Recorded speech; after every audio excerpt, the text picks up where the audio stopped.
स्वयं का अपना व्यक्तित्व ऐसा बनाना पड़ेगा इसमें कि आप स्वयं के लिए कम और दूसरों के लिए ज़्यादा निकालें। यही तरीका है, संतों का यही तरीका है, दूसरों का यही तरीका है।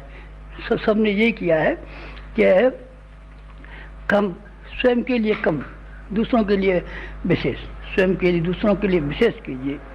आज समाज को कितनी ज़्यादा आवश्यकता है हम कुछ कह नहीं सकते आपसे। जैसे जब से ये ज़मीन पैदा हुई है और जब से ये आसमान पैदा हुआ है, उस समय से लेकर के आज तक कभी भी ऐसा समय नहीं आया जबकि उनकी जो भावनाशील है, जिनके की कलेजा भी है, जिनका हृदय भी है, उन हृदय वाले और कलेजा वालों की सहायता की जितनी ज़रूरत इस इंसानियत को पहले पड़ी हो, ऐसा कभी हमको याद नहीं आता।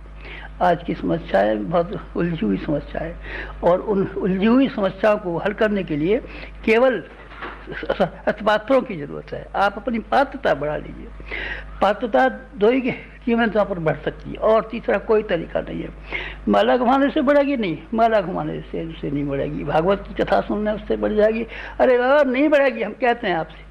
जो भागवत पढ़ने वाले की नहीं बनी उनको चोर और उठाएगी रे, हमने देखा है। तो फिर आपको सत्यनारायण कथा सुनने से और रामायण की कथा सुनने से और भागवत की कथा सुनने से कैसे हो जाए? बेकार की बात बकते आप पागलों की तरीके से। ऐसे मत कीजिए, ऐसे मत कीजिए। ये अध्यात्म सुनने का नहीं है, कहने का नहीं है, सुनने का नहीं है, कहने का नहीं है। नाम लेंगे आप, राम नाम लेंगे, नमः शिवाय जब करेंगे, आपकी मर्जी है। करें तो आपकी मर्जी है और न करें तो आपकी मर्जी है। न मैं आपसे इसके महत्व को अनावश्यक रूप से बढ़ाना चाहूँगा, न आपको कम करना चाहूँगा। लेकिन मैं ये करना चाहूँगा कि आप अपनी पात्रता को विकसित कर लीजिए। पात्रता को विकसित करने से हमारे धर्मशास्त्र सारे के सारे बढ़े हुए पड़े हैं। गाड़ी वाला रह के बीमारों को, दुखियारों को अपनी गाड़ी में बिठा करके अपंगों को ले जाता था और वहाँ से ले जाता था। गाड़ी उसकी इसी काम की थी। जलाराम बापा का नहीं सुना है क्या आपने? वो मेहनत करते थे और मशक्क़त करते थे, लेकिन जो कमाई उनके पास आती थी उसको सबको बांट देते थे, खाते नहीं थे। इसी तरीके से आप खाने में की बात का कम कीजिए। औसत भारतीय के हिसाब से ये देखिए कि जिस मुल्क में आप पैदा हुए हैं, जिस समाज में आप पैदा हुए हैं, जिस देश में आप पैदा हुए हैं, बस उसी स्तर का अपना खर्च रखिए।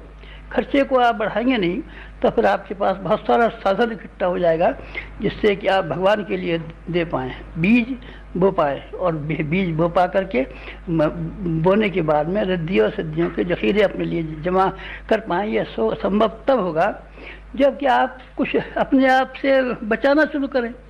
लोभ से आप अपने आप को बचाना शुरू करें। लालच आपके पैर से लेकर के सिर तक डूब गया है। सारी ज़िंदगी भर कमाया, लेकिन कमाने का सिर्फ वही तरीका, अपने खा लिया, शौक मौज के लिए खा लिया, बाल बच्चों के लिए जमा कर लिया, बस रिश्तेदारों के लिए दे दिया, साले साली को दे दिया, बस। इसके अलावा कुछ किया है क्या आपने? ना, इसके लिए नहीं किया। नहीं साहब, भगवान जी की कथा कहलवाई थी।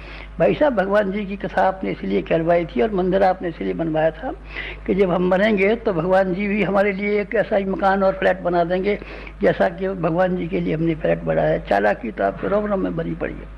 चालाकियाँ और गर्जियाँ जब तक आपके रोम रोम में भरी हुई पड़ी रहेंगी तब तक आपने जो भी कुछ काम किया हो, चाहे जप किया हो, चाहे हवन किया हो, चाहे मंदिर बनवाया हो, चाहे मस्जिद बनवाई हो, चाहे अस्पताल खुलवाया हो, जो भी काम किया हो, जब तक उसके पीछे आपकी ये भावना रही है कि हमारा इसमें व्यक्तिगत लाभ होना है, तब तक ये मान लीजिए कि ये सारी की सारी भौतिक लोभ और लालच में शुमार होंगी। इसमें पूजा पाठ भी शुमार है, तीर्थ यात्रा भी शुमार है, ये भी शुमार है। तब आपको करना क्या है? तब आपको एक काम करना है और उसी की आवश्यकता है। इंसान गिरा कैसे, समय की परिस्थितियाँ उल्टी कैसे हो गई, दुख कैसे हो गया, इसमें इस संसार में क्या कमी दिखाई पड़ती है आपको? बाप दादाओं की तुलना में हम हजारों गुने ज़्यादा सुखी हैं। पोस्टकार्ड हमारे बाप दादाओं ने, पुरखों ने और 3 पीढ़ी वालों ने देखा था, टेलीफोन देखा था, रेल देखी थी, सड़कें देखी थी, पैदल चला करते थे पगडंडियों पर बेचारे, और गरीबी में दिन काटते थे। लेकिन हम पैसे की दृष्टि से संपन्न हैं और हम सुखी हैं। लेकिन पैसे की दृष्टि से संपन्न होते हुए, सुखी होते हुए भी, बहुत सारे सुविधा साधन हमारे पास होते हुए भी दिन दिन जो गिरावट आ रही है, उसका क्या वजह है? एक वजह है सर, एक वजह। वो ये है कि इंसान के विचार, आदमी के ख्यालात, आदमी का दृष्टिकोण, आदमी का चिंतन ये नीचे गिरा है। और इसको आप उठा दें तब मजा आ जाए।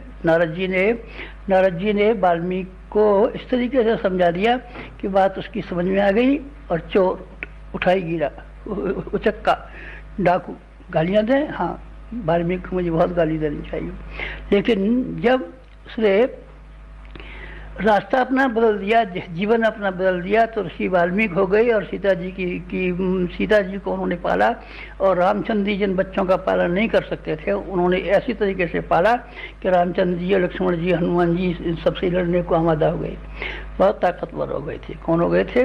वाल्मीकि स्वयं नहीं, वाल्मीकि तो की तो शक्ति का क्या कहने का है। वाल्मीकि को जिन लोगों ने बताया, फिर आप वाल्मीकि के प्रश्न में नारद जी कर रहा हूँ जिन्होंने ज्ञान दिया। वाल्मीकि के पास क्या था, पहले क्या था और पीछे क्या था। पहले जो था उससे कुछ कमी हो गई होगी।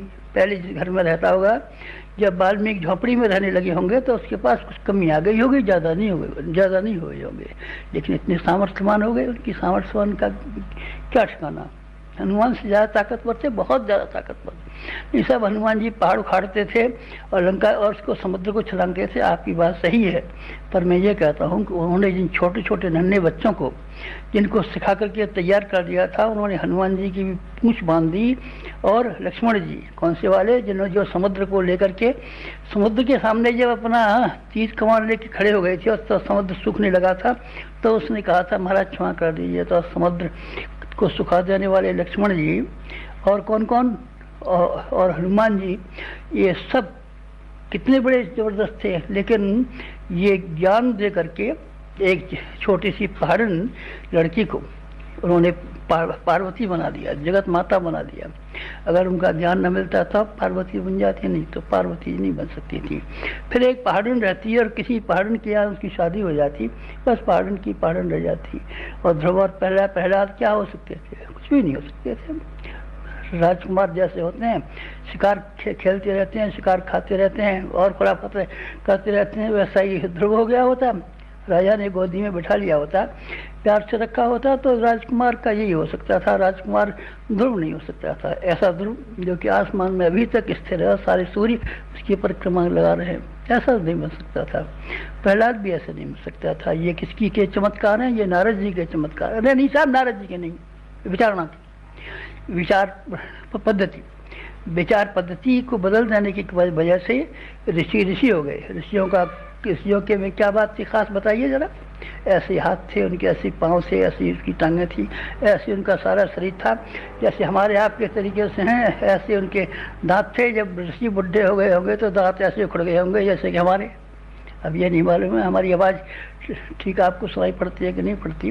पहले हम नकली दांत लगाते थे तो ठीक सुनाई पड़ते थे। अब हमको कुछ काम ही नहीं है, दांत सब फेंक भाग दिए उतार करके। तो अब इसलिए आवाज़ ठीक नहीं ना आ सकती। और ऋषि भी ऐसे होंगे, हमसे ज़्यादा उम्र की होगी, हम 75 साल के हैं।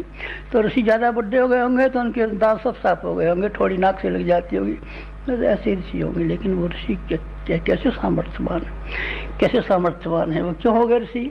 क्या चीज़ मिली उनको? कोई चीज़ नहीं मिली उनको। एक ही चीज़ मिली, ज्ञान। ज्ञान को आप ग्रहण नहीं कर पाते।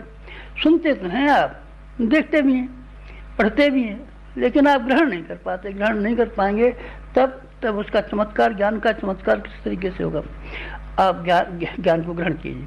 जब आप ज्ञान को ग्रहण कर लेंगे, अपने जीवन में उतार लेंगे, तब फिर आपके लिए संभव होगा कि सारे के सारे समाज को उस ज्ञान को दें। और तब फिर ये संभव होगा आप सारी समस्याओं के समाधान कर दें। आप रुपया बांट करके गरीबी दूर नहीं कर सकते। गरीबी मिटाओ, बेशक गरीबी मिटनी चाहिए। तो आपको कितना चाहिए? इसके लिए करोड़ों करोड़ रुपया चाहिए, जबकि आप हर आदमी की गरीबी मिटाएं तब। और क्यों साहब करोड़ों करोड़ रुपया न हो तब? तो आप उसको ज्ञान दीजिए, समझदारी दीजिए, ताकि अपना जो कमाता है उसी की सीमा मर्यादा में रहे।